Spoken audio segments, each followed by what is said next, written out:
satisfacción respecto a estos dos ministros. Esas son las observaciones que presento, señor, este informe que es importante porque tiene que ver con la salud de los peruanos. Gracias.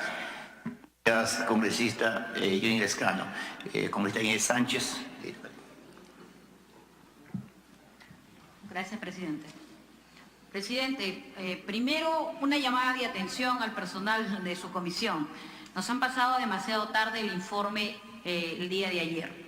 Ojo, y yo pediría, por favor, mediante su presidencia, para las próximas, pasarnos el informe con mayor tiempo de anticipación para analizarlo y sugerir algunas ideas. Bueno, presidente, primero, sí, se ha hecho un buen trabajo en esta comisión, donde todos los colegas han participado. Sin embargo, presidente, tenemos que rechazar totalmente y tajantemente los vertidos en el artículo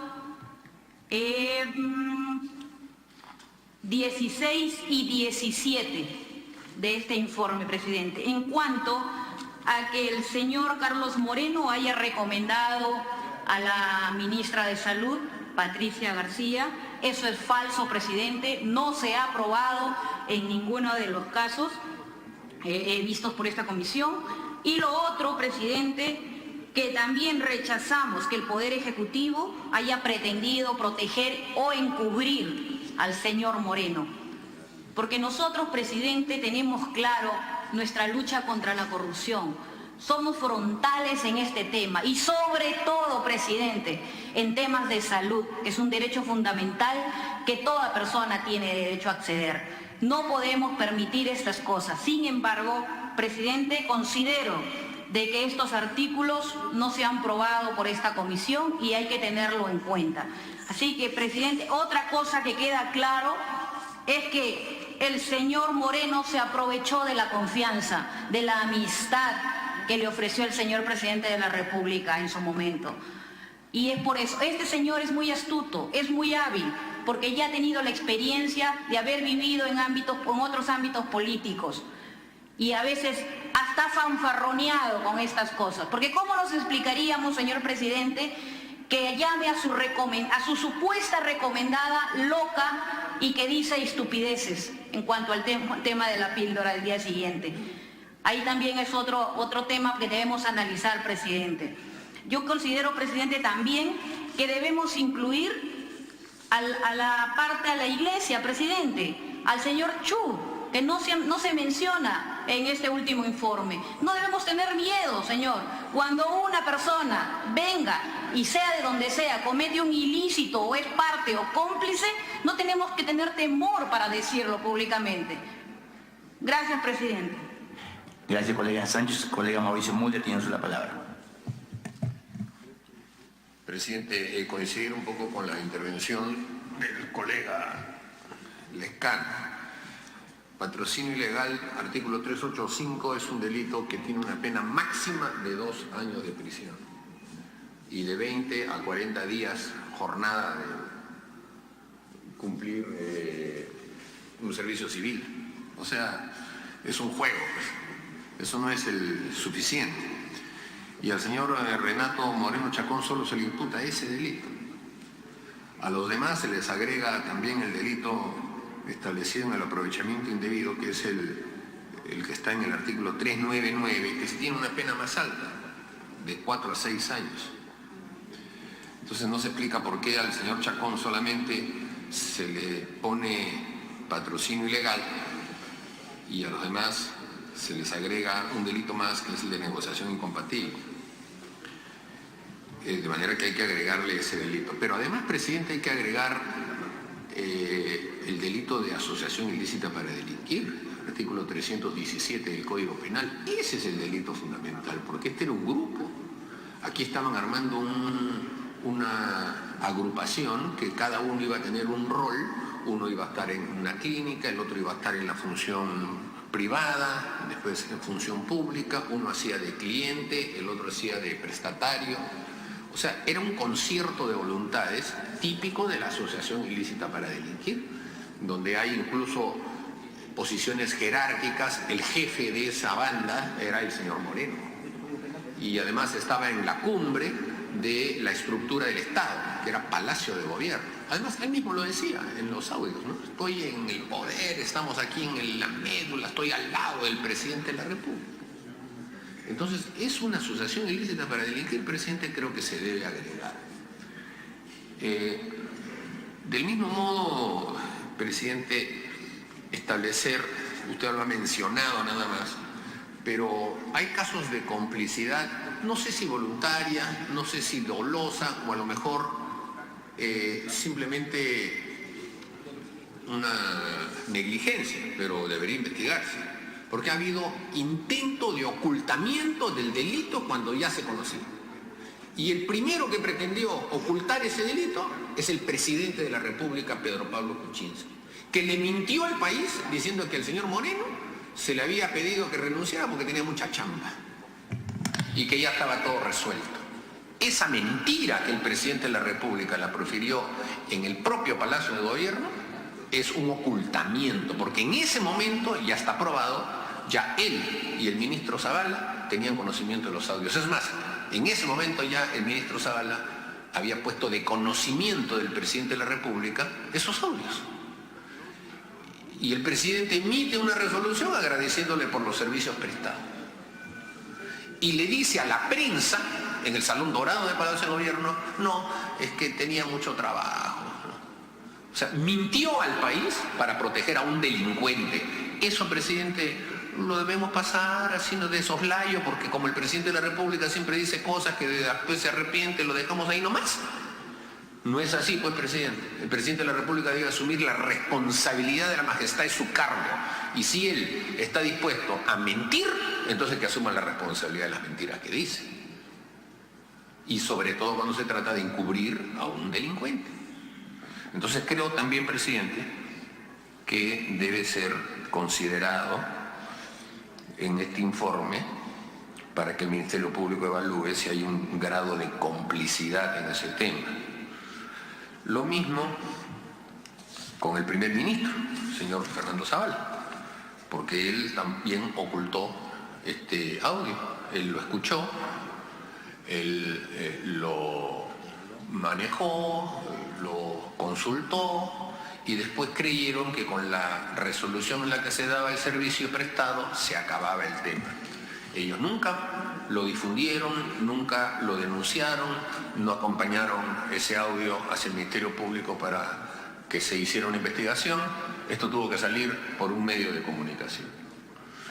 Y si ese medio de comunicación no lo hubiese recibido, a lo mejor hasta el día de hoy no hubiésemos salido nada. Ese es el tema. Entonces, presidente, creo que también haya habido un grado de responsabilidad. Y ese grado de responsabilidad, presidente, también tiene que ver con la ministra de Salud, porque también ella, en el momento en el que ya el escándalo explota, busca que se minimice esta situación, comulgando con los dichos por el presidente de la República en el sentido de que este era un tema, al parecer, menor. Ahora, quizás su participación sea mucho menor, sin duda alguna. Ahora, yo sí creo, presidente, que cuando el señor Moreno presenta a la señora ministra Patricia García Funegra como la futura ministra de Salud, y después efectivamente fue la ministra de Salud, o sea, mostraba el alto grado de confianza que tenía el señor Moreno con el presidente de la República, pero al mismo tiempo el hecho de que la señora sabía quién era el señor Moreno y aceptaba ir a reuniones con terceros, en hoteles, ¿no?, en restaurantes, con el señor Moreno. Entonces ha habido ya ahí un concierto de voluntades que evidentemente debe esclarecerse, presidente. Entonces yo le sugeriría que se pueda agregar estas dos consideraciones que he puesto en el tema de las recomendaciones hacia el Ministerio Público. Colega Ana María Chuqueonca. Muchas gracias, señor presidente. Señor presidente, al respecto, estoy sintiendo un sesgo muy fuerte en querer involucrar al premier Fernando Zavala. Yo quiero hacer algunas observaciones, señor presidente. Quiero en primer lugar hacer una observación en relación al punto 13 de las conclusiones del presente informe, en el extremo de que se considera que el premier Zavala se habría rehusado ante la comisión a revelar la identidad de la persona que hizo llegar los audios y las transcripciones de las conversaciones. Considero que ello no es tan cierto, ya que es por todos conocido que dichos audios y transcripciones, antes de que lleguen a poder del presidente del Consejo de Ministros, este material ya era de conocimiento de otras personas que incluso habían transcrito los diálogos. Es más, considero que el premier hizo lo correcto al poner en conocimiento del Ministerio Público a través de la Oficina de Asesoría Jurídica de la PCM. Lo incorrecto, señor presidente, hubiera sido guardar o ocultar dicho material con la finalidad de que esto quede impune. Es muy importante también señalar que el hecho de no revelar la identidad de la persona que le hizo llegar los audios y transcripciones se debe exclusivamente a que estos fueron entregados en condición de reserva y no como se menciona en la página 164, en el punto 13 de las conclusiones, porque el premier hubiera tenido desinterés en colaborar con la investigación realizada. Por otro lado, es un derecho de toda persona guardar silencio. Ello implica que no se puede otorgar ningún significado de favor o en contra. Es un derecho instrumental de la prohibición de la autoincriminación, derecho implícito del debido proceso reconocido en el inciso 3 del artículo 139 de la Constitución de 1993. Por otro lado, presidente, quiero observar, con referencia al hallazgo 14, que el premier Fernando Zavala comunica los hechos denunciados a Carlos Moreno vía correo electrónico para confrontarlo y escuchar de primera mano su versión de los hechos en virtud a las evidencias. Es por eso esa confrontación que Carlos Moreno decide renunciar. Le pido una interrupción, señora amable. Inmediatamente. Tiene interrupción, colega Mauricio Mulder. Muy bien. Quisiera, por su intermedio, presidente, si la congresista tuviera la amabilidad de explicarme a qué se refirió con este tema del silencio. ¿A quién se refería? Porque yo entiendo que esa es una prerrogativa de carácter judicial. ¿De quién está hablando? No entendí esa parte, presidente. Estoy hablando del premier Fernando Zavala y estoy considerando también que estos audios fueron entregados en condición de reserva. Bueno, presidente, voy a seguir. Permítame, congresista. El derecho al silencio es cuando una persona es interrogada por un juez o por un fiscal y no tiene obligación de autoincriminarse. Que un ministro se quede callado no es derecho al silencio, pues, congresista, eso no tiene nada que ver, o sea, es un tema judicial exclusivamente, me parece, por lo menos. Presidente, pero ¿este informe va a ir al Poder Judicial o no? ¿Este informe no se está mandando a la vía judicial? Continúe, por favor, evitemos el diálogo. Voy a continuar, presidente. La denuncia de Carlos Moreno fue evaluada estrictamente según lo dispone la ley. Así, el artículo 105 de la Ley 2744, Ley de Procedimiento Administrativo General, hoy 114 del TUO, disponía que la presentación de la denuncia obliga a practicar las diligencias preliminares necesarias para comprobar si es verosímil, y eso fue lo que se hizo. Esto es necesario en todos los casos para respetar el debido proceso. Esta comprobación de verosimilitud se efectuó y dio lugar a la interposición de la denuncia respectiva contra Carlos Moreno. Por otro lado, se dice que el trámite de la investigación y la presentación de la denuncia no fue lo correcto, por haberse realizado a través de la Oficina de Asesoría de la PCM y no de la Procuraduría. Ello es incorrecto, presidente, por cuanto, primero, la denuncia no se sustentaba en hechos materia de asuntos de la PCM, sino de Carlos Moreno y sus actividades con el CIS y el Hospital Loaiza. En segundo lugar, era necesario practicar una evaluación preliminar de los hechos, lo cual requería especialización y evaluación preliminar de los hechos. Y en coordinación aún más importante. En tercer lugar, la denuncia se formuló considerando que todo funcionario público debe dar cuenta de hechos delictivos y esto se hizo inmediatamente verificada la verosimilitud. La Procuraduría Pública inmediatamente amplió la denuncia presentada por la PCM, es decir, se pronunció y amparó la denuncia formulada por la PCM. La denuncia fue efectiva al haberla admitido la Fiscalía Anticorrupción, siendo ahí donde el director de la Oficina General de Asesoría Jurídica, la PCM, dio su declaración precisa de la imputación. También es falso que la propuesta y designación de la ministra de Salud hubiera sido efectuada por Carlos Moreno.